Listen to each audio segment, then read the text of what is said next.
안녕하세요. 저는 박혜원 소피아입니다. 제가 오늘 사실 제가 이제 크리스마스 선물, 제 목소리는 잘 들리시나요? 네, 제가 크리스마스 선물이라고 제목을 붙이고 사실 오늘 제가 조금 일찍 와서 미사 오랜만에 미사 참여를 했거든요. 그래서 이거는 제가 여러분께 크리스마스 선물을 드리고 싶었는데 제가 먼저 크리스마스 선물을 받고 이렇게 시작하게 되었습니다. 그래서 제가 이렇게 프린트물 모두 다 이렇게 받아보셨죠? 이렇게 두 장에 같이 잘 들리시나요? 네, 이제 잘 들리시죠? 네, 지금 프린트물 이렇게 두 장짜리 프린트물을 보시면은요, 제가 준비한 것은 1번부터 17번까지 이렇게 넘버링을 해놨습니다. 제가 항상 이렇게 의욕이 넘쳐서요. 의욕이 넘쳐서 최대한 많은 작품들, 멋진 작품들을 보여드리고 싶어서 이렇게 준비했습니다. 그래서 너무 시간을 많이 이렇게 초과하지 않고 이렇게 제가 최대한 멋진 작품들 많이 보여드리도록 그리고 저와 함께 먼저 이집트를 시작으로 그 다음에 프랑스 그리고 이탈리아 네덜란드, 벨기에 등의 멋진 나라로 함께 이 답답한 시국에 함께 이렇게 여행을 떠나시기 바랍니다. 그리고 일단 이 프린트물에서 두 번째 페이지에 거룩한 밤이라는 짧은 텍스트를 제가 같이 지금 소개해 드리는데요. 이거는 댁에 가셔서 이렇게 조용히 묵상하시면서 지금 이 특별한 대림 기간에 읽어보시기 참 좋은 글이라고 생각합니다. 지금 이 글은 한록 박감석 선생님이시라고요. 한가함 사슴, 오늘날에는 절판이 된 물론 책입니다. 근데 박감석 선생님은 예전 그 서울미대 학장을 지니시고 그리고 서강대 철학과 교수로 이렇게 계셨던 분이신데요. 아주 그야말로 깊은 영성이 이렇게 축약된 아주 훌륭한 글이어서 제가 특별히 여기 같이 소개해 드립니다. 제가 1번부터 이렇게 넘버링한 작품들, 제가 오늘 이제 지금부터 소개해 드릴 작품들 순서대로 제가 이렇게 작품 캡션을 다 적어 놓은 것입니다. 그래서 혹시 댁에 가셔서 내가 어떤 작품을 봤는데 그 작품을 이렇게 기억하고 싶으시면은 그 작가 뭐 등등 이렇게 찾아보시면 되겠습니다. 네, 그럼 잠깐 여기 뒤에 지금 불이 꺼졌다. 네, 약간 앞이 어두워야지 작품 감상이 좋습니다. 그래서 이 정도 어두운 거 괜찮으시죠? 네. 그러면 먼저 제가 준비한 것이 많으니 빨리 들어가도록 하겠습니다. 지금 보여드리는 이곳은요, 가보신 분도 아마 많이 계시리라 생각합니다. 이집트 시나이 반도에 있는 성 카타리나 수도원인데요. 바로 이곳에 무려 527년, 그러니까 6세기에 바로 당시 동로마 제국 그리고 서로마 제국으로 이렇게 분열되었던 그 시대에 유스티니아누스 1세라는 엄청난 그런 대단한 황제가 등장하여 로마 제국을 통합하며 이제 본격적으로 그리스도교 미술을 번영시키기 시작합니다.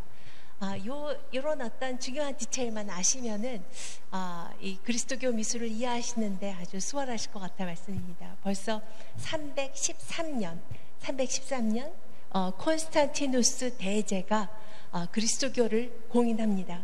그러니까 그 말은 바로 그 4세기 초 이전에는 그리스도교가 끔찍하게 박해를 받아왔던 것이죠. 그래서 여러분 잘 아시는 바와 같이 까따꼼바의 지하묘지에 숨어서 기도를 하고 기도 모임을 가지며 이제 작품 활동을 몰래 이어나갔습니다. 그러다 4세기 초부터 그리스도교 미술이 활성화되기 시작합니다. 그리고 지금 보여드리는 이 놀라운 작품은요, 6세기의 작품입니다. 바로 이 시나이 성카타리나 수도원 이 안에 소장되어 있는 아주 귀한 작품입니다. 그리고 오늘날 좀 전에도 제가 들었는데 성당에서 조만간 아주 귀한 이콘을 또 이렇게 모시게 된다는 아주 기쁜 소식을 들었습니다. 지금 보여드리는 이 작품이 바로 이콘입니다. 이콘은 형상, 성화상 그런 의미를 갖고 있는 뜻인데요. 아이콘입니다. 근데 지금 보여드리는 이 이콘은 6세기의 기법을 보시면은 목판의 밀라파라는 기법으로 만들어졌는데요. 이런 유형을 일컬어서 판토크라토르라고 이야기를 합니다. 판토크라토르는 그리스 히라버로요. 판토, 전지전능한 그런 의미입니다. 판토, 크라토르, 명화하고 비슷하죠. 크리에이터, 파크라토르, 전지전능한 창조주 예수 그리스도를 일컬어서 판토크라토르 유형이라고 합니다. 물론 이콘으로 아주 널리 그려지는 그런 유형 중에, 주제 중에 하나가 되겠습니다. 지금 보여드리는 이 작품은요, 사실 보여드리는 이 이미지보다 더 크게 보여드렸다면은 더 와 하고 감탄사를 연발하셨을 텐데 이제 화면이 작아서 이렇게 감탄사가 들리지 않았습니다. 근데 제가 맨 처음에 이 작품을 봤을 때는 예전에는 이렇게 깜깜한 강의실에서 아주 대형 스크린으로 이렇게 비추어서 작품을 감상하곤 했었잖아요. 그때 이렇게 조그만 슬라이드로 이렇게 제가 보고 깜깜한 강의실에서 거대한 스크린에 비추인 이 작품을 보고 학생들 전원이 우와 하고 소리 질렀던 그 순간을 잊을 수가 없습니다. 그렇게 놀란 이유는 다른 게 아니라 그야말로 너무나 살아있는 얼굴이기 때문입니다. 지금 제가 이 작품이 목판에 밀랍화로 그려졌다고 말씀드렸습니다. 이 밀랍화라는 것은 엔코스티크라고 하는데요. 엔코스티카라고 부릅니다. 그러니까 뭐 이렇게 조그맣게도 초가 켜 있었지만은 초에 불을 밝히면은 이렇게 따뜻해져서 이렇게 약간 말랑말랑 좀 액체 비슷해지잖아요. 그때 거기에다가 알료를 섞어서 이렇게 채색하는 그런 그림을 이제 밀랍화라고 합니다. 그래서 보시면은 결과물이 이렇습니다. 마치 코팅을 해놓은 것처럼 이런 효과를 주기 때문에 마치 유화를 보는 그런 느낌이 들지 않으세요? 그래서 이 작품이 무려 6세기에 그려졌음에도 불구하고 이렇게 생생한 모습으로 아주 훌륭하게 보존되어 있는 것입니다. 지금 그리스도가 취하고 있는 손의 포즈는 축복을 내리는 그런 포즈로, 손에는 아주 전형적인 판토크라토르 유형이죠. 한 손에는 혹은 성경이 펼쳐진 모습으로, 또는 여기 보시는 바와 같이 성경이 이렇게 닫혀진 모습으로, 그리고 우리 신자들이 이렇게 즉시하는 모습으로 표현되는 것이 전형적인 판토크라토르 유형입니다. 이렇게 놀라운 그리스도교 미술이 꽃피우기 시작했습니다. 아까도 말씀드렸듯이 4세기부터 본격적으로 그리스도교 미술이 시작된 것입니다. 그래서 바로 이 같은 시대 6세기에 또 다른 곳으로 가봅니다. 이번에는 이탈리아로 가보겠습니다. 이탈리아에 바로 그 동로마 제국 그리고 서로마 제국으로 분열되어 있던 것을 통합한 황제가 유스티니아누스라고 제가 말씀드렸죠. 바로 그 유스티니아누스가 지금 이탈리아 북동부에 있는 아주 멋진 도시입니다. 이탈리아 가시면은 아마 로마, 피렌체 이쪽으로 많이 가시는데, 사실 피렌체, 베네치아 이곳을 많이 가시는데, 또 빠뜨리지 않고 방문해야 하는 이 멋진 곳이 바로 라베나라는 곳입니다. 이곳 라베나는 바로 유스티니아누스 황제가 이제 이곳으로 수도를 이전하고, 그리고 이곳을 아주 근사한 성당들을 지으며 그리스도교 미술 그리고 본인의 어떤 권력을 확고히 합니다. 그런데 제가 지금 보여드리는 이 성당은요, 성 아폴리나레 인 클라세라는 이름의 성당이거든요. 근데 제가 너무 거창하게 말씀드린 거에 비해서 너무 단순한 양식의 건축물에 조금 실망스럽지 않으세요? 그렇지 않습니다. 이제 이 안으로 들어가시게 되면은요, 아주 놀라운 모자이크 작품들로 가득 차 있기 때문입니다. 그리고 사실 이 작품을 보시면은요, 벌써 로마인들의 그 감성, 그 로마인들의 그런 근성을 이렇게 보실 수가 있는데요. 로마 건축하면은 가장 먼저 떠올려지시는 중요한 요소가 있습니다. 바로 아치. 반원형의 아치가 전형적인 로마 건축에서 볼 수 있는 그런 형태고요. 여기서 또한 이탈리아 회화, 이탈리아 조각 떠올리시면은 굉장히 화려한 것을 상상하실지 모르겠지만은, 이탈리아인들은 또 굉장히 합리적이고 그리고 현실적인 그런 실질적인 사람들이기 때문에 건축물의 외관은 또 의외로 아주 단순하게 이같이 표현합니다. 그리고 그 내부로 들어가면 바로 이런 모습입니다. 이런 모습인데, 제가 지금 보여드릴 부분은요, 바로 제대, 지금 한 열대 개 되는 그 계단을 오르면은 바로 그 위에 제대가 있습니다. 그 제대 위로 안으로 움푹 들어가 있는 공간을 일컬어서 앱스라고 부르거든요. 후진이라고 합니다. 그래서 성당의 후진 그 공간에는요, 이렇게 안으로 이렇게 포근하게 마치 성당에 들어가서 어떤 성모님의 품에 안기는 듯 아니면은 성모님의 자궁 안에 들어가는 그런 느낌을 주는 성당의 후진을 보시게 되는데요. 이렇게 멀리서 봤을 때 프레스코화, 벽화로 그려진 거구나 이렇게 상상하실 수가 있습니다. 근데 조금 다가가서 보면은요, 죄송합니다. 가운데 이렇게 줄이 간 거는 제 책에 이렇게 접혀진 부분입니다. 그거는 감안해서 감상하시기 바랍니다. 지금 여기에 가까이서 보시면은 아직도 회화 같이 느껴지시나요? 근데 놀랍게도요, 회화로 이 거대한 벽면을 채색하는 것도 만만치 않을 것입니다. 근데 더 놀라운 것은 바로 모자이크 작품입니다. 조그만 돌 조각 하나하나를 다 정확한 색을 이렇게 그 조그만 공간에 이렇게 끼워 넣어서 표현하는 모자이크 작품인 것입니다. 지금 여기서 얼핏 보시면은 그 제대 위에 그 손을 이렇게 양편으로 이렇게 벌리고 있는 인물이 보이시죠? 그 사람 그 위로 좀 조그매서 잘 안 보이시죠?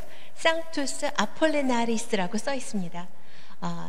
성 아폴리나리스, 바로 그 아폴리나리스라는 이 인물은 이 라베나의 그 대주교님이셨습니다. 그래서 마치 얼핏 봤을 때는 이것이 지금 이 프레스코화가 아니라 이 모자이크 작품의 주인공이 성 아폴리나리스인 것처럼 느껴지지 않으세요? 근데 실제 주인공은요, 바로 위에 있습니다. 위에 커다란 아주 반듯한 그런 원형이 보이는데요. 그 원형은 빨간색 그리고 막 보석이 박힌 그런 화려한 문양으로 표현되어 있습니다. 그리고 그 내부는요, 짙은 푸른색에 그리고 또한 금색에, 제가 이제 조금 이따 가까이 보여드립니다. 금색에 뭔가 어떤 그 꽃 모양 같은 것들이 문양들이 있는 것을 보실 수가 있는데요. 무엇을 상징하는지 조금 감이 오지 않으세요? 바로 우주입니다. 그리고 우주를 전체를 가로지르는 이 거대한 것은 바로 십자가입니다. 그래서 근데 제가 보여드릴 것은요, 바로 이 아래에 있는 그 성 아폴리나리스 위에 있는 십자가의 맨 중앙에 어떤 문양이 있는지 보여드리기 전에 지금 이 아폴리나리스가 취하고 있는 이 두 팔을 벌리고 있는 포즈, 이 포즈는 가장 오래된 형태의 어떤 기도하는 자세입니다. 그래서 이거를 오란스 자세라고 하는데요. 그래서 이 수많은 양떼를 거느리고 있는 아폴리나리스 대주교님 위에 진정한 주인공이 있습니다.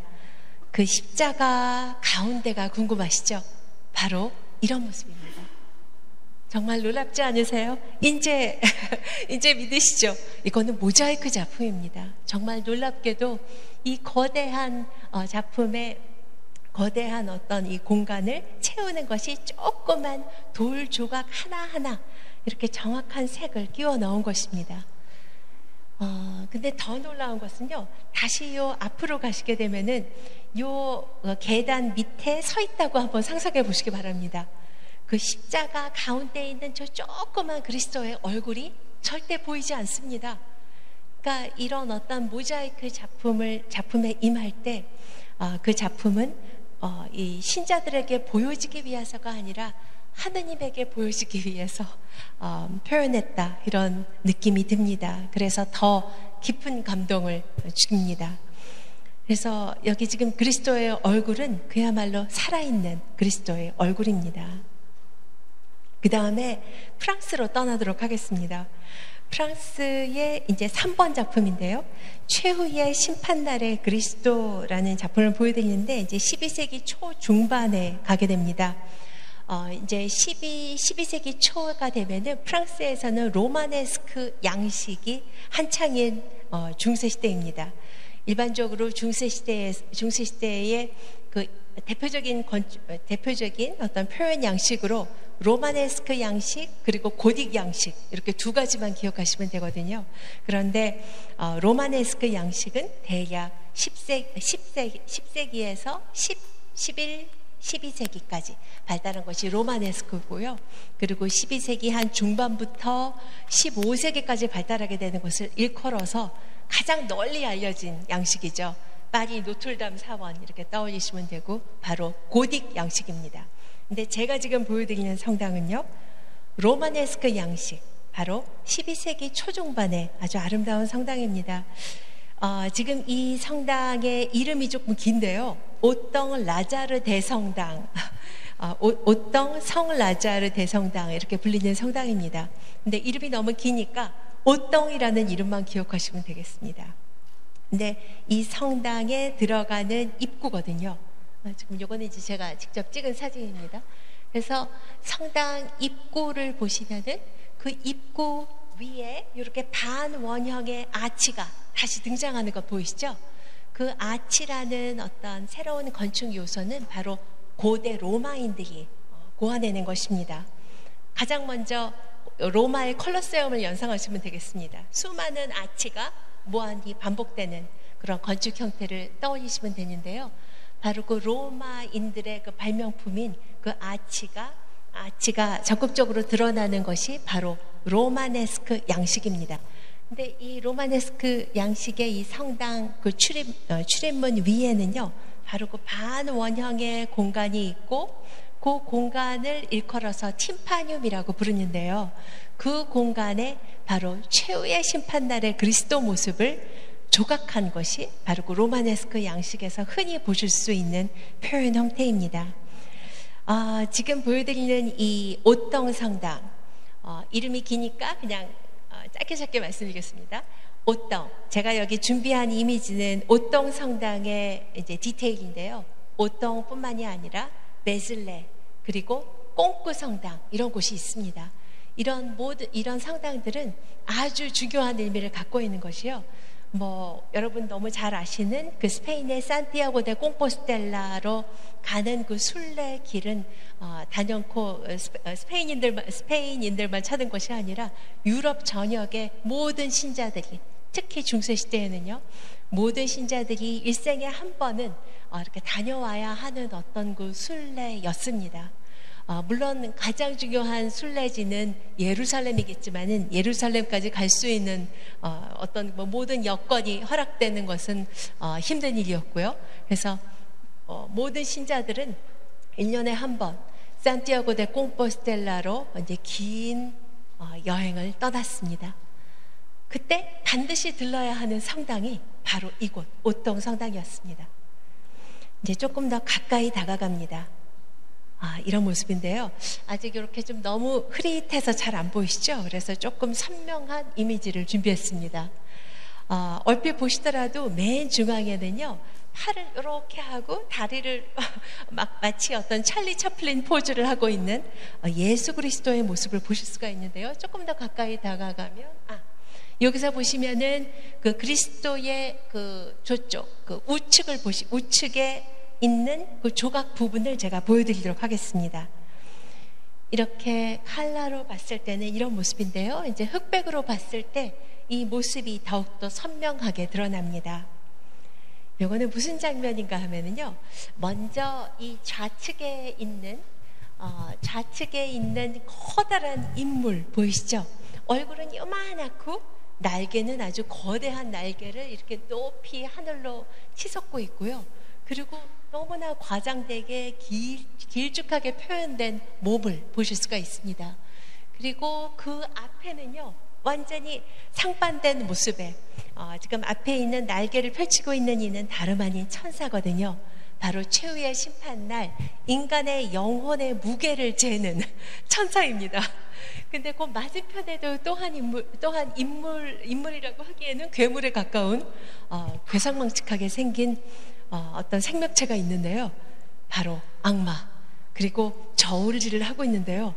자신과 똑같이 생긴 영혼이 그 안에 앉아 있습니다. 근데 제가 특히 이제 감동적인 것은 이 천사가 들고 있는 저울에 있는 인물인데요. 그 위로 조금 가까이서 보면 이런 모습입니다. 마치 그 저울이 저울이 아주 착하게 산 영혼이겠죠. 마치 그 저울의 그 어떤 그 줄이 마치 사다리로 변신하여서 그 사다리를 이렇게 밟고 위를 올려다보며 그 놀라운 어떤 그 영원한 아름다운 빛을 보고 황홀해하는 저 순진무구한 얼굴을 보시기 바랍니다. 그렇다면은 질문을 하게 됩니다. 왜 이 로마네스크 시대의 성당 입구에는 최후의 심판날의 모습을 주제로 한 부조를 만들었을까요? 이제 그 이유는 바로 아주 간단합니다. 바로 이 성당에 들어오는 자는 구원을 받을 것이고 그렇지 못한 자는 어떤 악의 구렁텅이에 빠질 것이다 라는 아주 극단적인 그런 메시지를 던져주고 있는 것입니다. 너무나 아름다운 부조를 보여드립니다. 역시 옥동 성당에 있는 부조인데요. 일단 한 여인의 누드의 여인이 있고 그리고 너무나 매혹적인 모습의 여인이 있습니다. 그런데 성경에 등장하는 여러 에피소드를 떠올려 보시면은요, 이렇게 누드의 아름다운 여성이 등장한다. 근데 누워 있다. 그런 인물이 떠올려지지 않으시죠? 네, 그런 인물이 없습니다. 그런데 왜 여기 지금 등장하고 있는 인물은 눈치채셨겠지만 바로 이브거든요. 이브인데 왜 이렇게 누워있는 모습으로 표현하고 있는 걸까요? 이제 그 이유는 이렇습니다. 중세시대에 이런 수많은 성화 그리고 수많은 조각 이런 작품들이 제작된 것은요, 다수의 글을 읽지 못하는 문맹인 신자들에게 성경 내용을 보다 효율적으로 전달하기 위함이었습니다. 그리고 물론 하느님을 위해서 봉헌된 공간을 보다 아름답게 꾸미고픈 마음도 있었던 것이죠. 그래서 다시 이 작품으로 돌아오면은요, 그런데 왜 이렇게 누워있는 모습일까 생각이 드실 겁니다. 이제 건축을 짓다 보면은 이렇게 낮고 긴 수평의 그런 공간이 생기게 됩니다. 근데 그 공간마저도 성경 무슨 내용을 하나라도 그 안에다 넣어서 신자들에게 전달하고픈 그런 이유가 있는 것입니다. 그래서 본의 아니게 이브가 누워있는 모습으로 표현되었습니다. 근데 제가 누워있다고 말씀드렸지만은 어찌 보면은 이렇게 완전히 정지된 이렇게 정적인 누워있는 포즈라기보다는요, 마치 어떤 그 좁은 수로를 아주 자유롭게 헤엄치고 있는 듯한 그런 느낌도 듭니다. 너무나 마치 그 꿈꾸고 있는 듯한 얼굴을 하고 있는 아름다운 이브, 그리고 아주 미묘하게 또 이게 수치스러운 부분을 살짝 너무나 아름다운 풀로 가리워주고 있는 그런 센스도 느끼실 수가 있습니다. 손에는 벌써 선악과를 쥐고 있습니다. 역시 옥동에 있는 또 다른 그 좁은 공간이 다시 등장한 것 보이시죠? 이제 지금 이 순간 너무나 딱 어울리는 그런 주제가 등장했습니다. 바로 동방박사들이 등장했습니다. 그런데 또 생각해 보시면은요, 동방박사들이 이렇게 한 이불을 덮고 잔 적이 있을까요? 절대 없습니다. 각자 그 사람 앞에, 동방박사 앞에 천사가 나타나 저 별을 보고 따라가라고 일러줬습니다. 하지만 이 제한된 공간에 똑같은 내용을 3번 반복해서 조각할 그런 수고로움, 그리고 그런 어떤 의미 없는 반복됨, 그런 것을 피한 아주 이 조각가의 뛰어난 재치가 엿보이는데요. 누구나 다 이 사람들이 동방박사임을 알아볼 수가 있습니다. 동방박사 혹은 동방에서 오는 왕이죠. 그래서 왕관을 쓰고 있는 모습으로 지금 표현하고 있고요. 그냥 이불을 그냥 하나를 덮어버렸습니다. 그래서 하지만 이 이미지를 보는 신자들은 누구나 바로 이들이 그 동방박사임을 알아볼 수 있기 때문이죠. 아주 드물게 중세시대로는 아주 드물게 그 조각가의 이름이 알려져 있습니다. 조각가의 이름은 길레베르투스라는 이름의 조각가인데요. 이제 그 사람은 여기서 보시는 바와 같이 이렇게 놀라운 재치를 발휘하는 아주 인정받는 예술가임을 확인하실 수가 있습니다. 근데 여기서 저는 이런 디테일도 너무나 사랑스럽습니다. 저 맨 위에 있는 그 사람이 손을 이렇게 하고 이불 위에 손을 이렇게 얹고 있는데요. 천사가 막 탁탁 때려서 깨우는 것이 아니라 아주 조심스럽게 손가락을 턱턱 쳐서 아주 깨우고 있는 모습으로 표현되고 있습니다. 그리고 모두 다 눈을 뜨고 이제 이 천사의 계시를 모두 받았음을, 그리고 마치 별이라고는 하지만은 무슨 뭐 꽃처럼 보이는 그 별을 바라보고 이제 아기 예수님을 따라 위대한 왕이 나신 곳으로 이들은 향할 것입니다. 역시 프랑스로 갑니다. 프랑스의 지금 이곳은 그 유명한 샤르트르 노틀담 대성당입니다. 카테드랄 노트르담 드 샤르트라고 하는데요. 그러니까 카테드랄이니까 대성당, 그야말로 주교자 카테드라가 있는 곳입니다. 그리고 이곳의 위치는요, 이제 파리에서 지금 남서 방향으로 한 80여 킬로 가면은 위치해 있는 곳이 바로 샤르트르입니다. 이곳 샤르트르 성당은요, 지금 앞에 보여드린 옥던 성당은 12세기 로마네스크 양식의 성당이었다면, 지금 보여드리는 이 성당은요, 초기 고딕 양식의 성당입니다. 와, 뭐 복잡한 거 잘 모르시겠다고요? 아주 하나만 보시면 됩니다. 여기 조금 더 가까이 다가가서 보시게 되면은요, 여기가 들어가는 출입문이거든요. 이 중세의 모든 성당들은 항상 그 출입구가 서쪽에 위치하고 있습니다. 모두 다 라틴형 십자가를 하고 있고, 그 라틴형 십자가의 맨 아래 부분, 거기가 서쪽입니다. 거기서 직진해서 들어가면은 바로 동쪽, 제대가 모셔져 있는 곳이죠. 그래서 이쪽을 일컬어서 서쪽 문 또는 그냥 중앙문, 정문 이렇게 부르고요. 이쪽을 이제 일컬어서 뭐 서쪽 파사드라는 이름으로 이야기를 합니다. 제가 지금 이제 이야기가 길었는데요. 여기 보시면은 로마네스크 양식인지 고딕 양식인지 구별할 수 있는 한 가지만 아시면 된다고 말씀드렸죠. 바로 아치입니다. 얼핏 봤을 때 아치로 보이는데 아치의 위가 살짝 올라간 거 느껴지시죠? 이렇게 살짝 올라간 정도만 느껴졌다면 이것은 바로 초기 고딕 양식입니다. 그래서 그 후에는 보다 더 이렇게 높다랗게 올라가고, 그리고 조각도 훨씬 더 복잡하고 정교해진 것을 보시게 됩니다. 이제 다시 앞으로 잠깐 돌아와서, 그래서 이제 샤르트르 노틀담 대성당인데요. 이 샤르트르 노틀담 대성당이 유명한 이유는요, 이곳에 아주 귀한 유물이 모셔져 있기 때문입니다. 다름 아닌 여기 바로 보여드리는 성모님의 메일입니다. 전해지는 이야기에 의하면 성모님이 성모 영보 때 두르고 계셨던 메일이 이곳에 모셔져 있습니다. 그런데 놀랍게도 이 아름다운 성당, 근데 일단 제가 지금 이 아름다운 성당 했을 때 좀 퀘스천 마크를 던지는 분이 분명 계실 겁니다.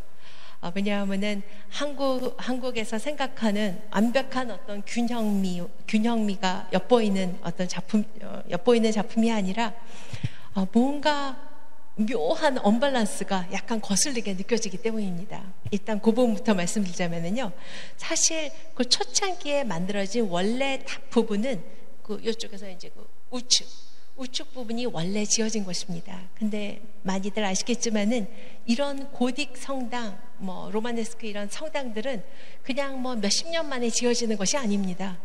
일반적으로 수백 년, 어떤 경우는 뭐 여러분 잘 아시는 가우디의 사그라다 파밀리아 경우도 오늘날까지도 지어지고 있지 않습니까? 그러니까 그렇게 온 수세기의 다양한 양식과 다양한 감성, 이런 모든 것이 녹아든 복합체가 바로 성당입니다. 그래서 이 작품을 보시면은요, 지금 앞에 먼저 탑을 지었는데 그 후에 고딕 양식이고 후대로 갈수록 표현이 점점 더 정교하고 복잡해진다고 말씀드렸죠.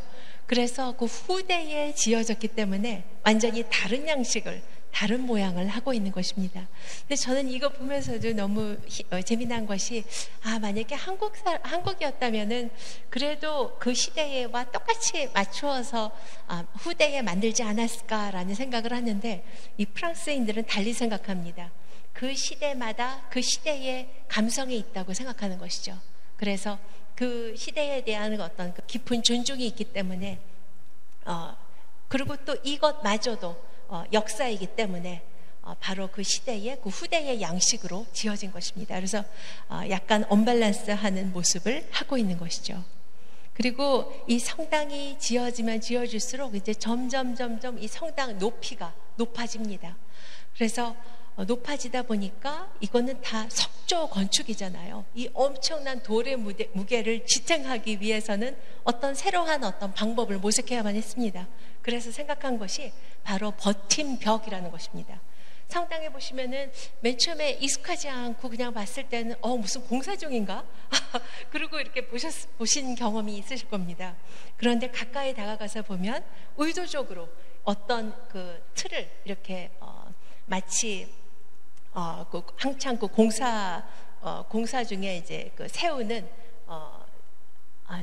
단어를 잊어버렸는데 세우는 이렇게 그 공사장 모습처럼 이렇게 지어놓은 것을 보실 수가 있는데요. 바로 이 높아가는 건축물에, 그리고 무거워지는 건축물의 무게를 지탱하기 위해서 고안해낸 버팀벽이라고 하는 것입니다. Flying Buttress라고 합니다. 그래서 이 귀한 유물이 모셔져 있는데요. 놀랍게도 오늘날 이 성당을 찾는 대부분의 관광객들, 그리고 대부분의 사람들은 성모님의 베일이 사실 있는지조차 모르는 경우가 많습니다. 사실 이 성당이 널리 유명한 이유는요, 이 성당의 외관과 내부를 장식하고 있는 너무나 아름다운 조각들, 정말 말도 안 되게 아름답습니다. 그리고 그 내부에 있는 너무나 빼어나게 아름다운, 그리고 보존 상태가 매우 뛰어난 아름다운 스테인드 글라스를 보기 위해서 이곳을 찾습니다. 그래서 이곳에 가기 위해서는 이제 파리에 여러 역들이 있는데 몽파르나스 역에서 이게 완행열차입니다. 완행열차를 타고 이제 이곳을 향하게 됩니다. 그러면은 이곳에 있는 그 아름다운 스테인드 글라스 중에서 이제 가장 널리 알려져 있는 작품인데요. 바로 뭐라고 부르냐면은 아름다운 창의 성모라는 작품입니다. 거대한 약간 위가 뾰족하게 생긴 그 창, 아름다운 창의 노틀담, 성모란 뜻입니다. 제가 참 이걸 말씀드려야 되는데, 샤르트르 대성당이라고 적었지만 사실 이 성당의 그 풀네임은 샤르트르 노틀담 대성당입니다. 여기서 노틀담의 그 의미를 아셔야 되는데요. 불어로 노트는 이제 영어로 our, 그 담, 귀부인입니다. 우리들의 귀부인. 그러니까 영어로 Our Lady 하면은 성모님을 뜻하죠. 여기서 노트담 하면은 바로 성모님입니다. 그래서 유럽에 가시면은 이제 뭐 파리의 노틀담 성당만 있는 것이 아니라 유럽 전역에 수천 개의 노틀담 성당이 있는 이유는 이제 로마의 성 베드로에게 봉헌된 성당이고요. 아무래도 가장 많은 사랑을 받는 분은 성모님이시기 때문입니다. 그래서 이곳은 그래서 정확히 말씀을 하셔야 됩니다. 파리의 노틀담 성당, 이곳은 샤르트르 노틀담 성당입니다. 그래서 이 샤르트르 노틀담 성당에 있는 이 아름다운 창을 보시면은요, 제가 아까 이런 중세시대의 건축물 그리고 건축물뿐만 아니라 성당을 장식하고 있는 성미술이 진짜 수백 년의 시간에 걸쳐서 이제 제작된다고 말씀드렸습니다. 이 창만 보시더라도요, 맨 가운데에 있는 붉은 공간 부분, 이제 거기가 사실 이 스테인드 글라스의 핵심인데요. 옥좌에 성모자가 앉아 계십니다. 그리고 그 주위로 푸른 이런 공간이 보이는데요. 그곳은 천사들이 이 성모자를 호위하고 있는 모습이거든요. 근데 이 붉은색이 있는 성모자가 있는 그 공간은 12세기에 만들어진 것이고요. 그리고 그 주위에 그 푸른색 공간, 그 테두리 부분이 있죠. 거기는 13세기에 만들어졌습니다. 이 정도로 절대 한국에서는 과연 가능할까 싶습니다. 너무나 이렇게 성격이 급한 한국인들은 가능할까 싶은데 정말 최고의 아름다운 작품을 만드는 데에만 이렇게 포커스를 맞춰서 제작되어 이런 걸작이 탄생하게 됩니다. 그래서 여기 있는 성모자의 모습을 조금 가까이서 보시면은요, 성모님의 얼굴 모습, 아마 한국에서는요, 이탈리아 르네상스 양식의 어떤 고전적인 아름다운 모습의 성모님 모습에 익숙해져 있습니다. 알게 모르게 그렇습니다.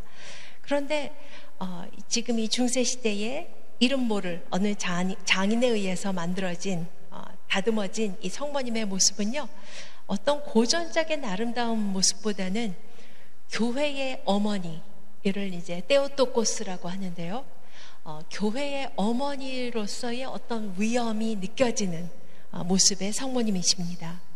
그리고 뿐만 아니라 아기 예수님도 한번 보실까요? 아기 예수님이라고 하기에는 뭐 포동포동 사랑스러움, 신생아의 사랑스러움이라고는 전혀 느낄 수 없는, 어찌 보면은 약간 건들근? 약간 어떤 그 중년의 남성 모습이 느껴지지 않으세요?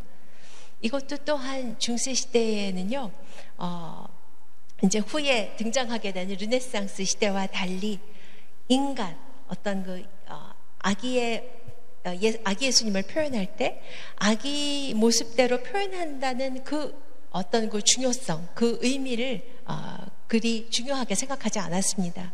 중세시대에 중시 여긴 것은요, 바로 나이는 어린 아기의 모습이지만 영적으로 성숙한 그런 모습을 표현하고 있는 것입니다. 그래서 모습은 완전히 성인 남성의 모습을 하고 있지만 작게 표현하고 있는 것이죠. 네, 그 다음에 이제 이탈리아로 건너가도록 하겠습니다. 지금 5번 작품인데요, 제가 지금 계속해서 루첼라의 마돈나, 그 다음에 성삼위일체의 마돈나, 그 다음에 온니산티 마돈나라는 이름의 3개의 작품을 연달아 보여드리는데요, 모두 다 이탈리아 작가 작품이고, 이제 공통점을 먼저 말씀드리겠습니다. 모두 이탈리아 작가의 작품들입니다. 지금 보시는 이 작품은 두초 디 보니세니아라는 작가의 작품인데요, 또 공통점은 황금색 배경이 등장한다는 것입니다. 그 다음에 등장하고 있는 인물은요, 옥좌에 앉아있는 성모자, 그리고 이들을 호위하는 천사들의 모습, 이것이 바로 공통점입니다. 지금 보여드리는 이 작품은 또 하나 공통점은요, 이탈리아 피렌체의 그 유명한 미술관, 우피치 미술관에 소장되어 있습니다. 지금 보시는 이 작품은 루첼라의 마돈나라고 하는 두초 디 보니세니아의 작품인데요, 일단 성모님의 얼굴을 한번 보시면은요, 성모님의 얼굴 모습이 아주 이렇게 인간미가 넘치면서도 사실 굉장히 엄숙한, 약간 어두운 그런 느낌을 받으시게 되는데요, 이는 비잔틴 이콘의 영향입니다. 성모자의 그 모습을 떠나서 일단 제가 좀 눈여겨서 보여드리고자 하는 것은요, 바로 천사들의 모습입니다. 천사들의 모습을 보시면 천사들이 너무나 약간은 완벽한 균형감과 하지만 약간은 부자연스러운 대칭으로 하늘에 부유하고 있는 모습으로 표현된 것을 보실 수가 있습니다. 그 다음에 두 번째 등장하는 이 작품은요, 치마보에라는 사람이 이제 그린 성삼위일체의 마돈나라는 작품인데요, 일단 앞에 보여드린 작품과 유사점은 역시 황금색 배경, 그리고 옥좌에 앉아있는 성모자, 그리고 천사들. 하지만 하단에 또 다른 인물들이 같이 등장합니다. 이번에는 구약의 예언자 이사야와 예레미야, 그리고 다윗과 아브라함까지 같이 등장합니다. 그래서 바로 구약에 기반하여 바로 이 신약의 시대가 열림을 신약의 시대가 열림을 이야기하고 있는 것이죠. 근데 여기도 보시면은요, 특히 천사들의 모습을 좀 보여드리고자 합니다. 이 천사들의 모습이 앞에 보여드린 작품하고는 조금 다르게 이렇게 천사의 맨 하단에 있는 천사가 얼굴 시선이 바깥을 바라보고 있고, 두 번째 층에 있는 천사들은 똑같이 안을 바라보고 있고, 또 안을 바라보고 있는 모습으로 역시 약간의 변화를 주었지만 역시 약간은 부자연스러운 완벽한 대칭으로 표현된 것을 보실 수가 있습니다. 그 다음에 이 놀라운 작가가 등장하는데요. 이 사람의 이름이 바로 지오토 디 몬도네라는 작가입니다. 이 인물은 14세기 인물인데요. 지금 14세기면은 사실 중세 시대가 한창입니다. 사실 건축 양식으로는 고딕 양식이 한창인 시대인 거죠. 그런데 그 14세기에, 그러니까 기억하시죠? 15세기는 르네상스 시대가 이제 시작됩니다. 그러니까 르네상스 시대가 시작되기 무려 100여 년 전 지오토 디 몬도네라는 천재가 등장합니다. 그야말로 이 지오토라는 이름은요, 회화사 속에서 최고의 어떤 대가로 인정받는 인물입니다. 이 지오토가 그려낸 옥자의 성모자 그 부분도 흥미롭지만은요, 저는 특히 천사들의 모습을 한번 보시기 바랍니다. 천사들의 모습이요, 아니 하늘을 위해 붕붕 떠있던 천사들이 비로소 땅에 발을 딛고 있습니다. 뿐만 아니라 그 뒤에 그 서 있는 그 천사들의 모습, 그 후광 뒤로 가리워진 얼굴은 가리워진 대로, 그리고 이 제한된 공간 안에 천사들이 비좁게 들어가다 보니까 몸이 잘리고 얼굴이 잘리면 잘린 대로, 마치 그 앞에서 사진을 찰칵 찍었을 때 자연스럽게 그 옆에 있는 인물들이 잘려 나가잖아요. 너무나 자연스러운 화면 연출이 등장합니다. 그리고 앞에서 보신 이제 작품들과 공통점인데요. 황금색 배경이 등장하는 것은 바로 중세 시대의 아주 그 전형적인 특징인데요. 중세인들이 생각했을 때 하느님의 말씀, 어떤 그 천상의 이야기가 펼쳐지는 가장 고귀한 공간 표현을 위해서 고안해낸 색깔이 바로 황금색입니다. 그리고 이 앞에는요, 아예 무릎 꿇은 천사가 등장하는데 손에 화병을 들고 이 아름다운 화병을, 꽃이 가득 들어있는 화병을 성모자에게 봉헌하고 있는 모습입니다. 그래서 여기서 아주 또 중요한 의미가 있는데요. 이제 비로소 정말 그리스도가 바로 이 하늘에서 땅으로 내려오신 것을 여기서 느끼실 수가 있습니다. 여기 봉헌하고 있는 꽃은 다름 아닌 성모를 상징하는 꽃들입니다. 성모님의 순결, 그리고 붉은 사랑과 어떤 고통을 상징하는 붉은 장미. 그래서 이 세 개의 작품들을 이제 연달아 보셨는데요. 그 다음에 바로 그 지오토의 걸작을 한 점 보여드립니다. 지금 이 작품을 보시기 위해서는 실제 보신 분도 아마 많이 계시지 않을까 생각합니다. 이곳은 바로 아시시입니다.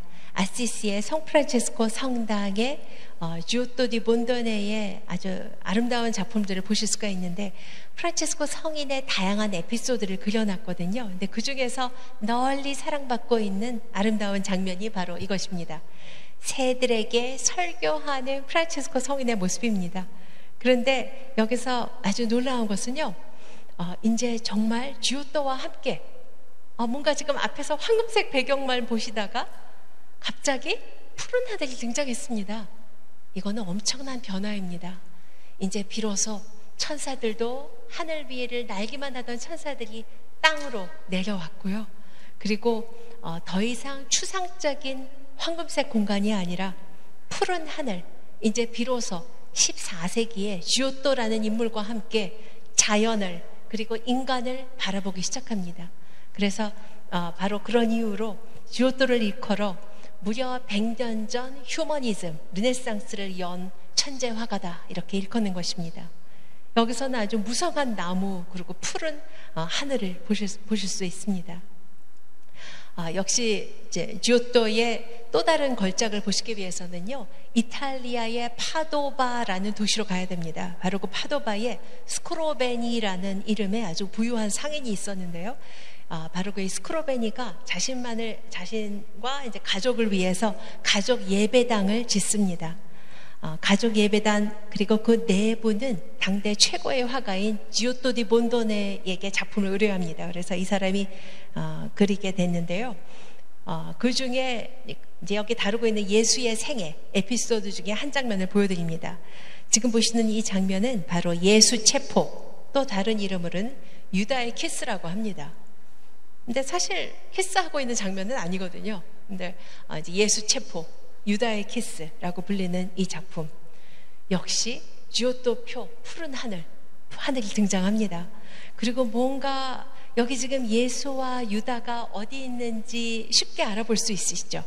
여기서 그 지오토의 아주 놀라운 어떤 그 연출력이 보입니다. 자연스럽게 지금 유다가 황금색 망토를 두르고 있는 중앙에 있는 인물이거든요. 망토를 이렇게 하고 그리스도를 이렇게 스승님 이렇게 안음으로써 옷색은 노란 옷으로 우리의 시선이 향하게 됩니다. 그래서 아주 자연스럽게 우리의 시선은 이 중앙에 있는 인물로 향하게 되는 것뿐만이 아니고요. 이들 옆에는요, 푸른 옷을 입은 아주 이렇게 짜리몽땅하고 이렇게 똥똥한 사람이 옆에 있는데요. 이것도 서양 미술사에서 파격적인 것입니다. 사람의 뒷모습이 등장하기 시작한 거거든요. 지오토 이전에 사람의 뒷모습은 없었습니다. 그 이유는 항상 아까도 말씀드렸지만은 중세시대의 그림이라는 것은 보다 효율적으로 성경을 신자들에게 읽어주는 역할을 하는 것이었는데요. 사람의 뒷모습을 표현한다면 어떤 메시지를 표현할 수가 없겠죠. 그런데 지오토는 달랐습니다. 지오토는 보다 자연스러운 화면 연출을 위해서요, 사람의 뒷모습을 등장시킵니다. 근데 여기서 진짜 감동적인 것은 바로 여기 있습니다. 예수 그리스도의 얼굴과 그리고 유다의 얼굴을 한번 보시기 바랍니다. 일단 유다의 얼굴은요, 실제 너무나 흉악하게 생겼는데, 이제 무엇보다 우리를 좀 불편하게 하는 그런 것은 눈매가 너무 그 그늘진 곳에 깊이 들어있어서 눈을 마음의 창이라고 하잖아요. 그런데 이 사람이 도대체 어떤 음흉한 생각을 하고 있는지 이 사람 속을 알 수 없다는 것입니다. 그래서 눈을 아주 그늘진 곳에 어둡게 표현하고 있고요. 그리고 코는 이상하게 돌출되었고, 그리고 입도 이상하게 돌출된 모습으로 표현함으로써 그 모습이 약간 유인원에 가깝게 느껴지지 않으세요? 이렇게 표현한 것 역시 이 어떤 그 중세 시대의 그 시대 정신을 반영하는 것입니다. 당시에는요, 사람이 아름다운 영혼의 소유자라면은 그 아름다움이 겉으로 비추어진다고 생각했습니다. 그래서 여기서 보시는 그 유다의 모습과 같이 이렇게 유인원의 모습으로 표현됐다, 즉 원시적으로 표현됐다는 것은 이 사람의 영혼이 탁함을, 아름답지 않음을 말해주는 것입니다.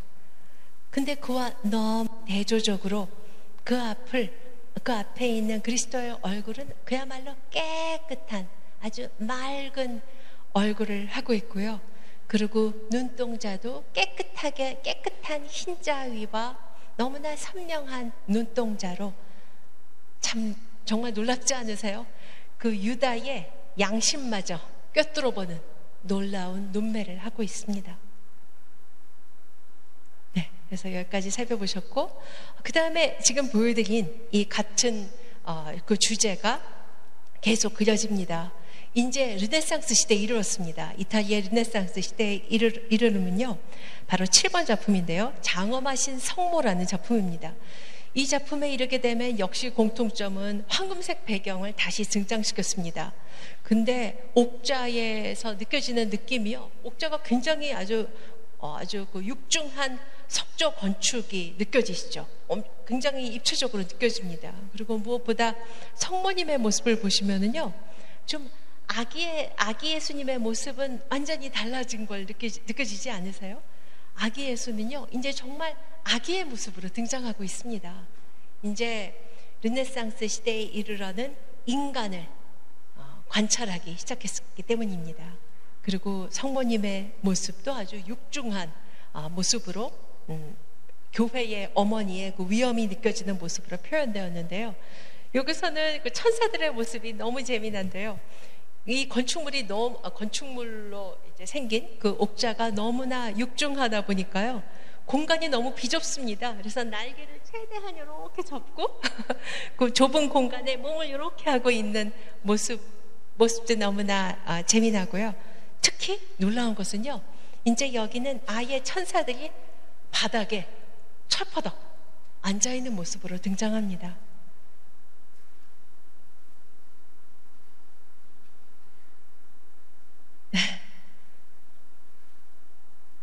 그 다음에 역시 이탈리아 르네상스 시대에 또 다른 거장이 등장하는데요. 제가 지금 시간을 시작하면서 말씀드렸습니다. 바로 그 313년 콘스탄티누스 대제가 그리스도교를 공인하고 이제 비로소 4세기 초부터 그리스도교 미술이 활성화되기 시작했다고 말씀드렸는데요. 바로 그 사건을 다루고 있습니다. 지금 이 작품의 제목은 콘스탄티누스 황제의 꿈, 콘스탄티누스 대제의 꿈이라는 작품인데요. 지금 이렇게 보시면은 수많은 텐트가 보이시죠? 지금 한창 전쟁 중입니다. 지금 전쟁터에서 싸우고 있던 중 텐트에서 잠들어 있는 콘스탄티누스의 모습이고요. 그런데 그 콘스탄티누스가 잠자고 있는데 바로 꿈속에 놀라운 장면을 보게 됩니다. 천사가 등장했는데요. 여기 모습 보이시죠? 그 상단에 천사가 있습니다. 제가 이제 조금 이따 클로즈업해서 보여드릴 텐데요. 천사가 손에 뭐를 들고 있습니다. 조그만 걸 하나 들고 있는데요. 바로 십자가입니다. 그래서 콘스탄티누스 꿈에 나타난 모습은요. 바로 천사가 나타나 이 십자가를 앞세워 전쟁터에 나가게 되면 하느님이 너와 함께 하실 것이다 라는 이야기를 듣고 전쟁터에 나가서 바로 승리하게 됩니다. 막센시우스라는 그 이제 적장에 대항해서 싸우고 승리하게 됩니다. 바로 본인의 이 체험을 기반으로 이제 본격적으로 박해받던 그리스도교를 이제 공인하게 되는 것이죠. 네, 바로 이 천사가 들고 있는 십자가는요, 아주 조그만 하얀 십자가입니다. 너무나 조그맣지만 그 힘은, 그 위력은 대단한 하얀 십자가를 앞장세워 전쟁터에서 싸우고 하느님은 그와 함께 하셨습니다. 콘스탄티누스의 이제 잠든 모습인데요. 그 다음에 참 놀랍고 너무나 아름다운 디테일은 바로 이런 디테일입니다. 사실 콘스탄티누스와 전혀 상관없는 마치 꿈꾸고 있는 듯한 한 어떤 젊은이를 등장시키고 있다는 것입니다. 그 다음에 제가 이제 서두르겠습니다. 이제 네덜란드로 떠나도록 하겠습니다. 많이들 가보셨으리라 생각하는데요. 여기 지금 하단에 적혀 있는데 잘 안 보이시죠? 암스테르담 센트럴역입니다. 암스테르담 중앙역. 제가 지금 어디로 향하고 있는지 눈치채셨을 텐데요. 지금 이곳은 바로 렘브란트의 작품들을 보기 위해서 이곳으로 왔습니다. 암스테르담 센트럴역, 여기서 이제 요거 미피, 요 캐릭터 많이 아시죠? 그래서 이게 그 네덜란드의 국민 캐릭터입니다. 여기는 많이 모르실 것 같아서 제가 그냥 한번 보여드리는데요. 스테델릭, 그 네덜란드의 암스테르담에 가시면은 꼭 방문하시는 중요한 미술관이, 그리고 널리 사랑받는 미술관이 있습니다. 바로 레익스뮤지엄. 레익스뮤지엄, 바로 그 국립미술관이고요. 바로 이곳에 그 17세기 네덜란드 마로크 미술의 거장들의 작품을 이곳에서 만나실 수가 있거든요. 그런데 또한 유명한 미술관이 있죠. 바로 반고호 미술관입니다. 반고호의 미술관이 있는데요. 또 다른 또 중요한 미술관이 있는데 이곳을 많이 모르십니다. 이곳은 바로 그 네덜란드 암스테르담의 고호 미술관, 그리고 레익스뮤지엄, 그리고 거기에 함께 있는 그 광장을 일컬어서 뮤제움 플라츠라고 부르거든요. 그러니까 박물관 광장이라고 하는 곳이 있는데요. 이곳에 스테델릭 뮤지엄이라는 곳이 또 있습니다. 이제 시립 미술관인데요. 여기는 현대 미술관입니다. 그래서 이제 이곳에서 이제 저는 항상 일찍 가서 이렇게 커피를 마시고 이제 미술관 오픈하는 시간에 딱 맞춰서 들어갑니다. 지금 이 뮤지엄 플라츠라는 이 곳에는요, 또한 아주 세계적인 오케스트라 콘서트홀이 있습니다. 그 유명한 암스테르담 콘서트 하바우 그 콘서트홀이 바로 이곳에 있습니다. 네, 그래서 이제 바로 이곳은 레익스 뮤지엄입니다. 레익스 미술관에는 물론 수많은 그런 다양한 작품들이 있지만 특히 렘브란트의 아주 걸작들을 보실 수가 있죠. 여기 준비하진 않았지만 대표작 야간 순찰 대표적으로 떠올려집니다. 제가 지금 보여드리는 이 작품은요, 그런 너무 유명한 작품보다 조금 덜 알려졌지만 아주 놀라운 걸작을 보여드리고자 하는데, 세계의 십자가라는 작품입니다. 작품의 기법이 뭔지 조금 눈치채셨나요? 바로 동판화 작품입니다. 렘브란트는 뛰어난 어떤 유화 작품들을 많이 남겼지만은 또한 수많은 아주 최고의 걸작인 그 동판화 작품들을 많이 남기고 있는데요. 또 다른 말로 애칭입니다. 근데 이 작품을 보시면은요, 렘브란트는 마로코 미술의 거장이구나, 이렇게 알아보실 수가 있습니다. 이 마로코 미술의 가장 큰 특징 하나만 기억하시면 되는데요, 아주 극적인 명암 대비, 이걸 기억하시면 됩니다. 그래서 이를 일컬어서 키아로스쿠로 기법이라고 하는데요. 이제 사실 간단한 이야기입니다. 키아 하면은 빛이란 뜻이고, obscure 하는 암흑, 그러니까 명암법이라고 하는 것입니다. 그래서 그냥 미술 용어로는 키아로스쿠로 기법이라고 하는데요, 명암법입니다. 그러니까 여기서 보시는 바와 같이 흑백의 명확하고 아주 드라마틱한 대비가 가장 효율적이기 위해서는 색을 아예 배제하고 이렇게 흑백의 콘트라스트로 이렇게 표현했을 때 더 그 대비가 두드러지겠죠. 그래서 이런 애칭에 아주 매료되어 작업을 하게 되는데요. 여기 놀라운 것은 중앙에 있는 십자가에 달린 그리스도를 중심으로, 그리고 양편에 있는 두 명의 도둑을 경계로, 거기는 빛의 공간입니다. 그리고 나머지 공간은 암흑입니다. 역시 렘브란트의 아주 귀한 판화인 작품인데요, 현관에서 돈을 받는 거린 가족이라는 작품입니다. 이 작품을 보시면은 그 렘브란트가 어떤 그런 심성을 가진, 어떤 인성을 가진 인물인지 너무나 잘 드러납니다. 여기서 잘 드러나지가 않는데요, 여기서 이미 아주 가난하지만 뭔가 이 가족의 느낌이 막 사랑이 넘치는 가족으로 느껴지지 않으세요? 막 이상하게 막 이렇게 돈이 없으면은 아이는 또 막 많잖아요. 지금 이제 어깨에 아기를 짊어지고요, 짊어진 젊은 엄마, 그리고 옆에는 조금 나이가 지긋한 그런 남편이 있습니다. 그리고 앞에는 또 꼬마 남자의 뒷모습의 남자애가 있는데요, 왠지 이 네 명의 모습이 너무나 애틋하고 사랑이 넘치는 모습으로 느껴지는데, 이들에게 돈을 몇 푼을 이렇게 건네주는 저 노인의 모습은 너무나 인자한 모습입니다. 그리고 이제 널리 그려지게 되는 중요한 주제죠. 돌아온 탕아라는 작품. 아마 돌아온 탕아라는 작품을, 요 다음 작품을 많이들 알고 계시리라 생각합니다. 근데 이 같은 주제가 동판화로 그려졌을 때 이렇게 표현됩니다. 아버지가요, 그냥 맨발로 달려나가 정말 초라한 모습으로 집에 돌아온 아주 천방지축 아들을 와라 껴안아 받아주고 있습니다. 그리고 아마 많이들 알고 계시는 작품이라 생각하는데요, 바로 유명한 그 돌아온 탕아라는 작품입니다. 그 아들은요, 그야말로 누더기만 걸친 모습으로 이제 회개하고 아버지 품에 안기고 있는 모습인데요, 지금 우측에 붉은 옷을 입고 있는 또 다른 인물이 서 있는데 굉장히 못마땅한 모습으로 바라보고 있습니다. 다름 아닌 큰아들, 너무나 모범적으로 아버지 곁을 지키고 있던 큰아들입니다. 아버지와 아들.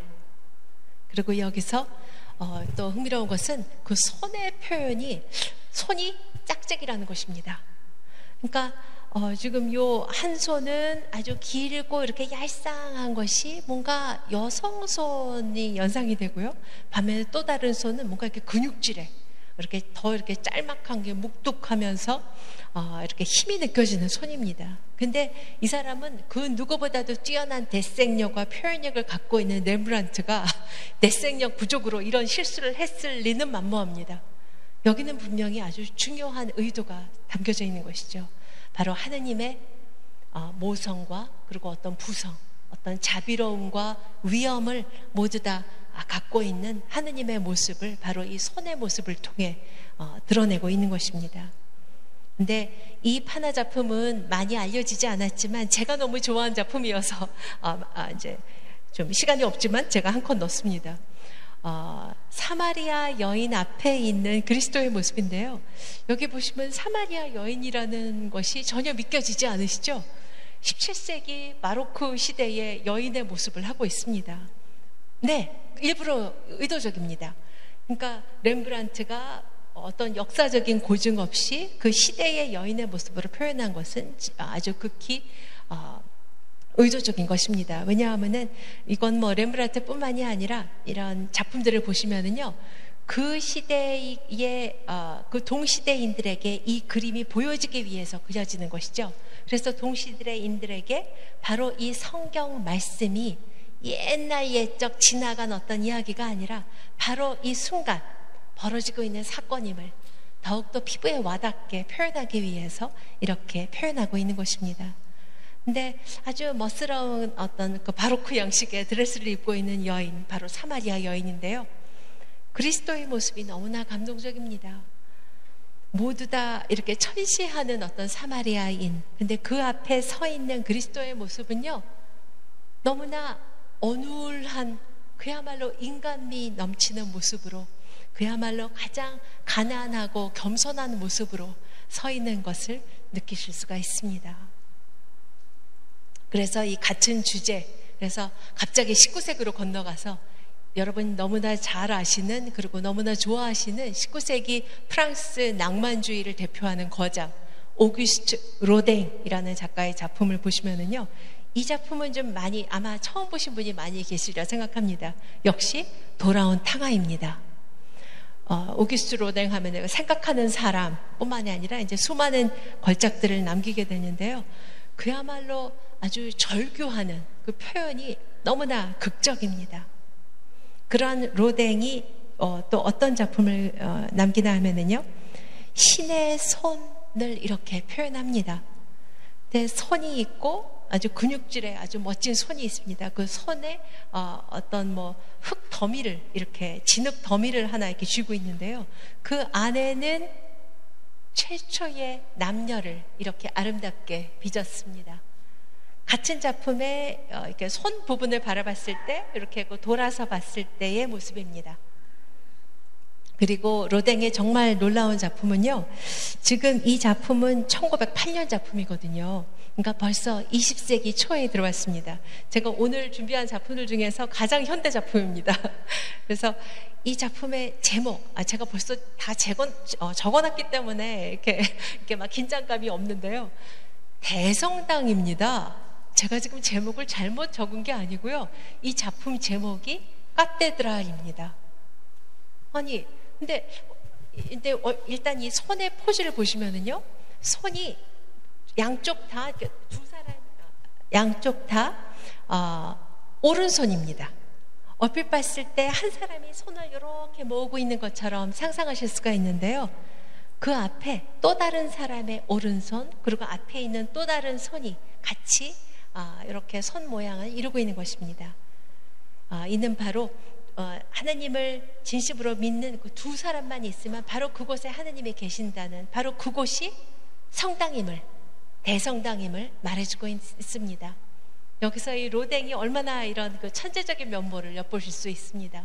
성당의 모습을 구체적으로 조각해서 표현하는 것이 아니라 바로 두 사람이 모인 곳, 이곳이 바로 대성당입니다. 그리고 이 안에, 이 대성당은 조금 아까 잠깐 보셨던 그 고딕 양식의 아름다운 샤르트르 대성당, 이런 것이 연상되지 않으세요?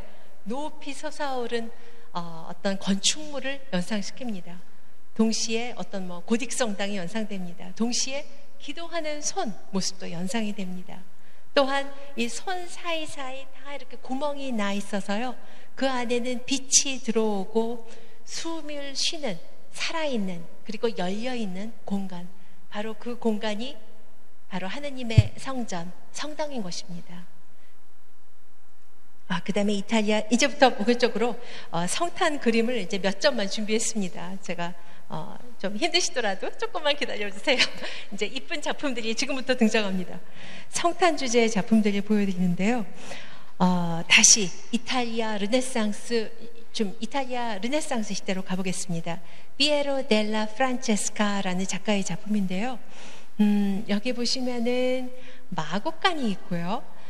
마구간인데 일단 마구간 생긴 게 조금 이상하게 생겼습니다. 벽돌이 막 이렇게 뜯어져 나간 모습으로 표현된 것이 무슨 저런 마구간이 있나. 아무리 예수님이 이게 누추한 마구간에서 태어났겠지만은 어떻게 벽돌이 저렇게 이상하게 뜯어져 나갔을까라는 생각이 드실 텐데요. 이거는 바로 이탈리아 르네상스 회화 양식의 또 주된 특징이기도 합니다. 이탈리아 르네상스 시대에는요, 무엇보다 고대로의 회귀를 꿈꿨거든요. 여기서 말하는 그 고대는 고대 그리스, 고대 로마, 그때가 가장 영광스러운 시대라고 생각한 것입니다. 그리고 또 참고로 앞에서 제가 보여드린 중세 시대를 암흑의 시대, 수치의 시대 이렇게 막 생각한 것이죠. 왜냐하면은 인간 중심의 사고를 하지 않고 신 중심의 사고를 했다는 이유로 그리 생각하게 된 것입니다. 근데 여기 그 고대로의 회기인데 갑자기 뜯겨져 나간 건축물이 무슨 상관인가? 상관이 있습니다. 바로 이탈리아 르네상스 시대부터 고대 건축에 대한 어떤 그 발굴 작업이 일어났거든요. 그래서 고대의 어떤 그 건축물의 일부에 뜯겨진 나간 부분을 표현함으로써 이들이 꿈꾸는 고대의 회기에 그 염원이 담겨져 있는 것입니다. 그럼 이제 그거는 부수적인 말씀이었고요. 그 앞에는 한 5명의 어여쁜 젊은 군단이 있는데요. 이 인물들은 다름 아닌 천사들입니다. 천사들이 이제 그 악기를 연주하고 있는 이유는 그 앞에 있는 아기 예수님의 그 생일을 축하하기 위해서입니다. 바로 성탄을 축하하기 위해서 노래 그리고 악기를 연주하고 있는 모습인데요. 천사들의 모습 하나하나, 취하고 있는 입의 모양 하나하나 아주 개성 넘치게 표현된 것을 보실 수가 있는데, 이제 정말 휴머니즘, 인간 중심의 사고를 하는 시대가 열렸구나, 여기서 보실 수가 있습니다. 그런데요, 충격적인 모습은 바로 이거죠. 아기 예수님이요, 땅바닥에 덩그러니 놓여 있습니다. 근데 사실 엄밀히 말씀드리면 완전히 땅바닥은 아니고요. 성모님이 천상의 푸른 드레스를 입고 계신데요. 그 기다란 푸른 망토를 깔아놓고 그 위에 그 천상의 푸른 그 성모님의 치마폭에 누워있는 모습으로 표현되었습니다. 여기서 이제 그 다음 작품으로 건너가도록 하겠는데요. 이제 여기 지금 아직 제가 설명드리지 않았는데 여기서 설명드리도록 하겠습니다. 이 작품은요, 조금 많이 알려지지 않고 사실 제가 개인적으로 너무 좋아하는 성탄 그림입니다. 아기 예수 경배라는 제목을 갖고 있기도 하고요. 그냥 마곡간이라고 불리기도 합니다. 너무나 잘 아시는 베아토 프라 안젤리코의 작품입니다. 이탈리아 르네상스 전기의 화가고요. 그리고 이 작품을 보시면은 그야말로 그 작품 속에서 침묵, 고요, 성스러움 이런 것이 느껴지지 않으세요? 여기서 이 베아토 프라 안젤리코 화가는요, 바로 도미니코회 수사 화가였습니다. 그래서 본인이 살고 있는 그 피렌체의 산마르코 수도원 그 내부의 그 수사님들의 그 기도실 하나하나에 너무나 아름다운 프레스코화를 그렸는데요. 그 중에 한 프레스코화입니다. 근데 여기 보시면은 맨 뒷부분을 먼저 맨 위를 보시면은 천사들이 노래하고 있고요. 그 마구간 밑을 보시면은요, 이런 모습인데요. 안에 동굴이 등장하고 있는 거 조금 이상하게 느껴지지 않으세요? 이거는 사실 성탄 주제의 이콘에서도 흔히 보실 수 있는 겁니다. 바로 암흑을 뚫고 빛으로 오신 그리스도라는 아주 중요한 의미가 담겨 있는 것입니다. 그리고 그 앞에 두 손 모아 기도하고 있는 인물들 앞에 이번에는요, 아기 예수님이 아예 땅바닥에 덩그러니, 흙바닥에 덩그러니 누워있는 모습으로 표현되었습니다. 여기에는, 이렇게 표현된 데에는 중요한 이유가 있습니다. 바로 14세기 스웨덴의 그 성녀 미르기타라는 분이요, 이제 원래 수녀님이십니다. 미르기타 수녀님이 어느 날 환시를 보게 됩니다. 그 환시는요, 바로 환시의 그 아기 예수님의 모습을 보게 됐는데요. 이렇게 발가벗은 그리고 아주 깡마른 그런 아기가, 너무나 가난한 모습의 그 아기가 바로 흙바닥에 누워 있는 모습을 본 것입니다. 그 의미는 바로 가장 높으신 분이 가장 낮은 모습으로, 가장 가난하고 겸손한 모습으로 이 세상에 오신 것이라는 그 의미입니다. 그래서 이렇게 아기 예수님이 가장 가난한 모습으로 표현된 것이죠. 그 다음에 역시 또 다른 작품으로 건너갔는데요. 이번에는 포르티나리 제단화라는 작품입니다. 포르티나리 제단화라는 이 작품은요, 또 다른 이름은 목동들의 경배라는 작품입니다. 딱 보시기에도 너무나 컬러풀한 그런 작품인데요. 이 작품을 그린 사람은 이고 만데르고스라는 이름의, 이번에는 플랑드르 화가입니다. 제가 말씀드리는 플랑드르 화가라고 하는 것은요, 바로 여러분 잘 아시는 만화 프란더스의 개, 그 프란더스 지역, 그 네덜란드 벨기에 그 일대를 프란더스 지방이라고 하거든요. 그래서 바로 이 플랑드르 지방의 화가 유고 만데르고스의 작품인데요. 이 놀라운 작품에서는 맨 중앙에 가장 크게 표현된 인물이 바로 천상의 푸른 드레스를 입고 있는 성모, 그리고 그 앞에는요, 역시 그냥 깡마른 너무나 이게 초라한 모습의 그런 정말 그 아주 약해 보이는 그런 아기 예수가 흙바닥에 덩그러니 누워 있습니다. 그리고 그 앞에는요, 너무나 아름다운 천상의 화려한 날개를 달고 화려한 왕도를 두른 천사들이 경배를 하고 있습니다. 그리고 여기서 특히 너무나 흥미로운 것은 목동들의 경배, 바로 그 목동들의 모습인데요. 특히 그 위에 있는 목동은 너무나 약간 바보스럽게 보이기까지 합니다. 근데 너무나 이렇게 인간미 넘치는 모습이었고요. 그리고 역시 흙바닥에 누워있는 아기 예수의 모습을 보실 수가 있습니다. 그리고 아까 눈치채셨나요? 여기 화면 맨 앞에요, 꽃의 화병, 그리고 뒤에는 이렇게 밀집 더미, 이런 것이 집더미가 하나 있었습니다. 그 모습만 제가 보여드리겠습니다. 바로 이런 모습인데요. 섬세하게 잘 그렸군, 이렇게 그냥 아름답다 이렇게 지나갈 그림이 아닙니다. 아주 중요한 디테일인데요.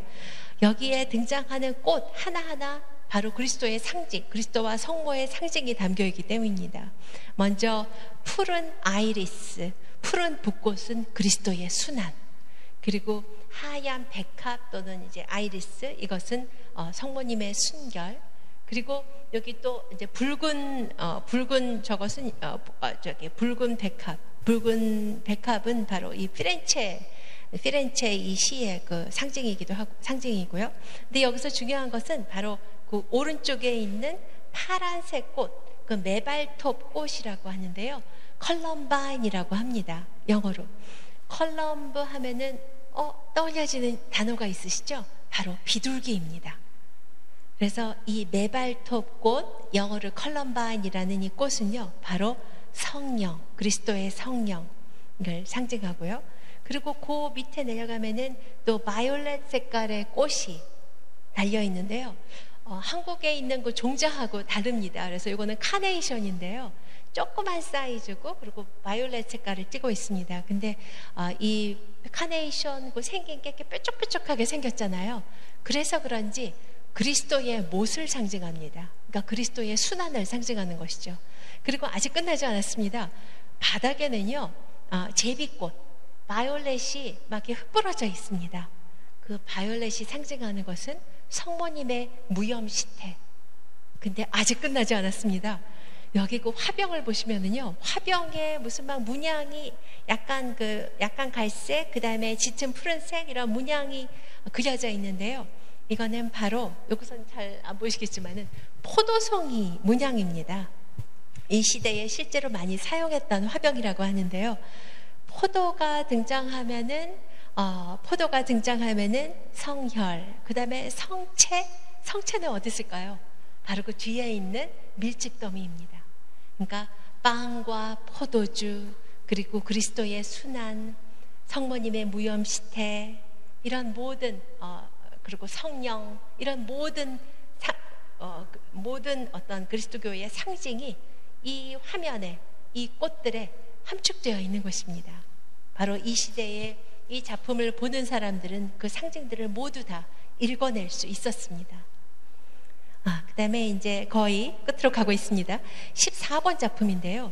고딕 실내에 있는 성모자라는 작품입니다. 1460년 페트루스 크리스투스라는 역시 플랑드르 화가입니다. 근데 이 작품을 보시게 되면은요, 여기엔 아주 재미난 것이 있습니다. 마치 15세기 플랑드르의 어느 부르주아 저택 내부를 보고 있는 듯한 느낌이 드시죠?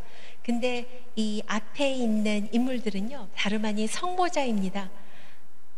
그리고 그 뒤에 또 다른 인물이 있거든요. 바로 요셉입니다. 요셉이 있는데요.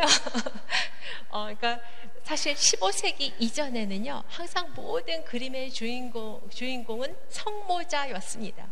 근데 15세기부터 성요셉의 아주 묵묵히 이 성모자의 어떤 그 안위를 위해 아주 그 뒤에서 열심히 이렇게 애를 쓰는 어떤 가장의 역할이 부각되기 시작하는 것이 바로 15세기입니다. 그래서 성 요셉에 대한 공경이 이제 이때부터 활성화되거든요. 그래서 여기서 분명히 주인공은 성모자인데요.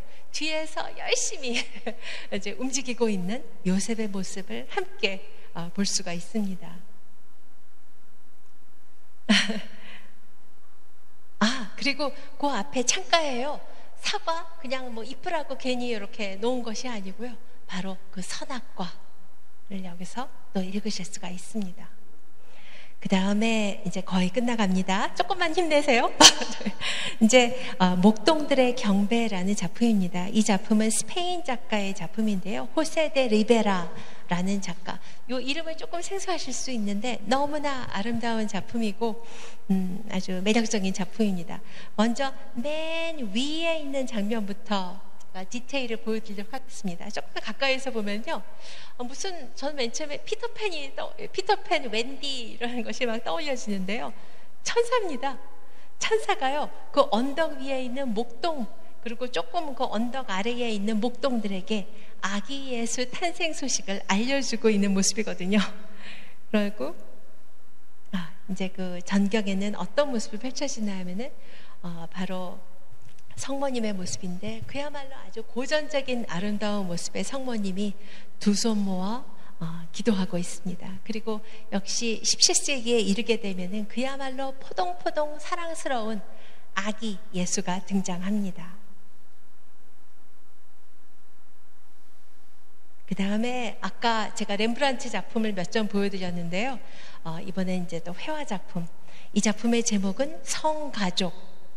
근데 렘브란트는 얼마나 이렇게 인간미 넘치는 사람인지, 얼마나 이 작품에서 어떤 이렇게 따뜻함이 느껴지는지 이 작품을 보시면은 느끼실 수가 있습니다. 참고로 말씀드리자면은 렘브란트 자신의 생애는 그닥 행복하지 않았습니다. 초창기에는 너무 사랑하는 부인 사스키아와 행복한 시간, 너무나 꿈과 같은 시간을 보냈지만 부인 사스키아가 일찍 세상을 뜨게 되거든요. 그래서 이 사람의 어떤 고난은 시작됩니다. 그리고 아주 비참하게 생을 마감했습니다. 최고의 빈민가에서요. 그런데 여기 보시면은요, 여기 그려진 이 아름다운 그 기준은 사람마다 틀리겠지만, 여기 등장하는 이 여인의 모습이 바로 렘브란트가 너무나 사랑했던 여인 사스키아의 모습으로 표현되었습니다. 그리고 지금 이 성 가족이 있는 모습은요, 이 벽면 뒤에 조금 잘 보이지 않지만 이제 목공일을 하는 그런 도구들이 벽에 걸려 있는 거거든요. 바로 이제 목공일을 하는 작업장임을 여기서 보실 수가 있는데, 이들의 모습을 조금 가까이 다가가서 보면 그야말로 정말 그 모성애가, 따뜻한 모성애가 느껴지는 모습. 그리고 아기 예수의 모습도요, 이렇게 똘망똘망 눈을 반짝이며 있는 아기 예수의 모습이 아니라 정말 깊은 잠이 든 아기의 모습을 너무나 자연스럽게 생생하게 표현하고 있습니다. 네, 이제 마무리입니다. 맨 마지막으로 보여드릴 중요한 작가, 그리고 오늘 마무리할 그 작품의 작가인데요, 조지 들라뚜르라는 프랑스 작가입니다. 역시 17세기 작품인데요, 제가 그 17세기의 그 중요한 미술 양식이 바로 마로크 양식이라고 말씀드렸고, 그 표현이 명암법, 키아로스쿠로 기법이라고 말씀드렸습니다. 그러니까 보다 더 드라마틱한 명암의 대비를 통해 이제 보다 명확하고 보다 강렬하게 메시지를 표현하기 위한 것이죠. 그래서 이런 그림을 그리게 됩니다.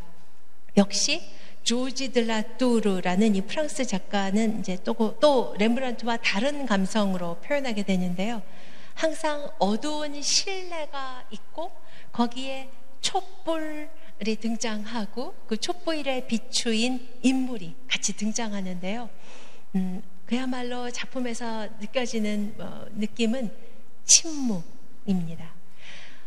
참회하는 마리아 막달레나라는 작품입니다. 마리아 막달레나. 근데 지금 얼핏 보시기에 마리아 막달레나 왕년에 그렇게 화려한 삶을 살았던 여인이라고는 전혀 믿겨지지 않는 아주 수더분한 모습으로 있거든요. 근데 어디서 조금 읽을 수가 있나 하면요, 눈치챌 수 있나 하면요, 어깨를 이렇게 노출하고 있는 모습에서 왕년에 이제 그런 삶을 살았던 여인이구나 알아볼 수가 있습니다. 그런데 여인이 고개를 불이 켜져 있는 곳을 바라보고 있는데요, 손에 해골을 하나 올리고 있는 것을 보실 수가 있습니다. 조금 가까이에서 봤을 때 이런 모습인데요, 이런 이런 것은 이제 서양미술사에서 아주 자주 등장하는 주제인데요, 마니타스 주제입니다. 그러니까 마니타스, 그러니까 마니타스는 이제 라틴어로, 영어로 vanity라고 하죠. 허영이라는 뜻입니다. 허영, 인생, 무상 이런 뜻입니다. 그래서 지금 이 조지 들라뚜르라는 작가가 바로 이 마리아 막달레나라는 여성을 통해서, 이 성결을 통해서 전달하고픈 메시지는요, 세상적인 것에 집착하지 말아라. 결국 이 세상 것들은 모두 다 덧된 것이니다라는 어떤 메시지를 던져주고 있는 것입니다. 그 다음에 너무나 친숙한 이미지가 마침내 등장했습니다. 이 작품의 제목은 목수 성 요셉입니다. 조지 들라뚜르가, 물론 조지 들라뚜르의 상상에서 탄생한 것이죠. 아주 어두운 그런 그 공방에서 이제 누군가 이렇게 불을 밝히고 있고요. 그리고 열심히 목공일에 임하고 있는 요셉의 모습. 앞에 있는 이는 누군가 하면은요, 다름 아닌 소년 예수입니다. 어두운 데서 일하는 아버지를 위해 조심스레 불을 밝히는 소년 예수. 얼마나 깊은 얼마나 깊고 어떤 그 깊은 영성의 소유자가 아니고서요, 도저히 나올 수 없는 너무나 아름다운 해석이라고 느껴집니다. 네, 그래서 요거 벌써 그 바깥에 이렇게 비치를 해놨는지 모르겠는데, 제가 요 카드들을 갖고 왔거든요. 요건 그냥 선물 드리려고. 그래서 요거는 밖에 나가시면서 요걸 하나씩 가져가시면 되겠습니다. 그래서 바로 소년 예수의 모습입니다. 이렇게 초 앞에 이렇게 비추어 있는 모습에 그 손에 그 투명한 그 비추어 있는 그 불구슬에 표현한 그런 표현까지 마치 사진을 보는 것 같은 느낌이 들지 않으세요? 놀라운 섬세함으로 표현되었습니다. 그 다음에 이제 점점 크리스마스 다가오고 있는데요, 목동들의 경배입니다. 목동들의 경배. 근데 여기 등장하고 있는 목동들은 누군가 하면은요, 맨 중앙 끝에 있는 세 인물이 바로 목동들이고요. 그리고 양쪽에 있는 붉은 드레스를 입고 있는 여인은 놀랍게도 마리아입니다. 전혀 그 마리아 하면은 뭔가 막 후광이 있고 뭐 이런 모습이 아니라, 그리고 뭐 고전적인 아름다운 모습으로 미화된 모습도 아니고요. 아주 수더분한 아낙네의 모습으로 표현된 마리아. 그리고 그 맞은편에 이번에 조심스레 불을 밝히고 있는 인물은 다름 아닌 요셉입니다. 마리아의 모습, 그리고 그 옆에 있는 목동의 모습, 그리고 새 목동들의 모습. 여기 이제 또 전해지는 이야기가 있는데요. 아주 가난한 목동들, 이 한 인물은 자기한테 가장 소중한 그 지팡이를, 그리고 또 한 인물은 그리고 플롯을, 그리고 또한 이 여인은 우유를 아기에게 바쳤다는, 선물했다는 그런 이야기가 전해지거든요. 너무나 가난하고 소박하지만 진심으로 바친 아주 소중한 선물입니다. 요셉의 얼굴이고요. 그리고 주인공 아기 예수님인데요. 여기 아기 예수님은 온몸이 이렇게 흰 천으로 동동 감겨 있는 모습으로 표현되었습니다. 이제 그 이유는요, 바로 그 유대인들의 어떤 신생아를 이렇게 다루는 그 포습에서 비롯된 것입니다. 그래서 신생아를 이렇게 칭칭 천으로 감고 있는 모습인데요. 사실 이 모습 자체가 연상시키는 것이 있죠. 바로 그리스도의 죽음입니다. 그리스도의 수위를 또한 연상시키는 모습으로 표현되어 있습니다. 그리고 그리스도의 마치 어린 아기 예수가 자신의 거울을 보고 있듯이 너무나 귀엽게 생긴 어린 양이 아기 예수에게 역시 경배를 하고 있습니다. 그리고 오늘의 마지막 작품, 진짜 마지막 작품입니다. 신생아라는 작품입니다. 여기 한 여인이 조심스레 초를 밝히고 이렇게 불을 밝히고 있고요. 역시 붉은 옷을 입고 있는 아름다운 여인은 바로 성모, 그리고 역시 몸이 이렇게 천으로 칭칭 감겨져 있는, 그리고 깊은 잠이 든 마리아의 참 아름다운 얼굴, 그리고 아기 예수입니다. 이제 곧 아기 예수님이 태어나실 겁니다. 그래서 앞에서 보신 바와 같이 예수 그리스도는 가장 높으신 분이 가장 낮은 모습으로 이 세상에 오신 분입니다. 그래서 여러분 모두 다 지금 여기 어린 소년 예수님과 같이 이렇게 조심스레 불을 밝히고 그 아기 예수님의 어떤 그 생일을, 성탄을 이제 기쁘게 맞이하시길 바랍니다. 미리 크리스마스 인사드립니다. 네, 감사합니다.